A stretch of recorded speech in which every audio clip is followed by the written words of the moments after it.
श्री सिद्धनाथ मंदिर गारडेवाडी. माझ्या जिंदगीत 45 वर्षात मी कधीसुद्धा इकडे आलो नव्हतो. आज आलो देवाचं दर्शन घेतलं.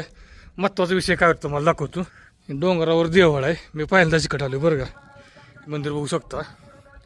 एवढं पट्टावर खतरनाक आपल्याकडे एवढी मोकळी जागा आहे मला माहीत सुद्धा नाही.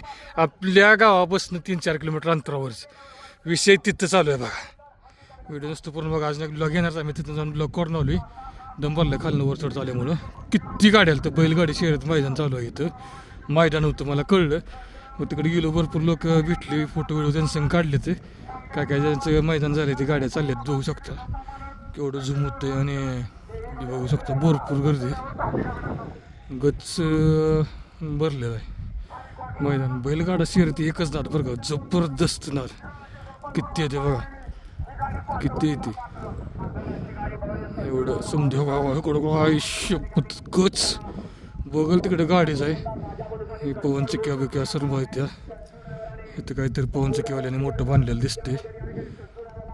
आपल्या इलाका लय मोठा आहे. मला सुद्धा एवढे दिवस माहीत नव्हतं बरं का. मंदिर तर एकदम भारी आहे. मी आता जाऊन आलो. त्याचा दुसरा ब्लॉग मी टाकणारच आहे. कधीच असं मी जवळून एकटं एवढं वर्ष थांबून असं बैलगाडाचं मैदान बैल नव्हतं. ठीक आहे म्हणलं आपल्या गावात जवळच आहे. मोकळं पण होतो. बसलो होतो. जाऊन यावं म्हटलं. येताना बघतो तर इथं माळावर सिद्धोबाचं एवढं मोठं इथं मंदिर आहे. विषय टॉपचा आहे.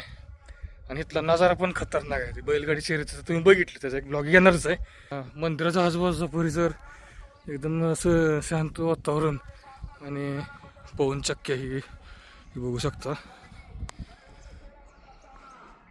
इकडं स्पेशल ब्लॉग करायला एकदा आलंच पाहिजे इकडच्या साईडला बरं माहिती घेऊन सुद्धा कसं आहे. ओके लाईक शेअर कमेंट करा. दुसऱ्या व्हिडिओत भेटू.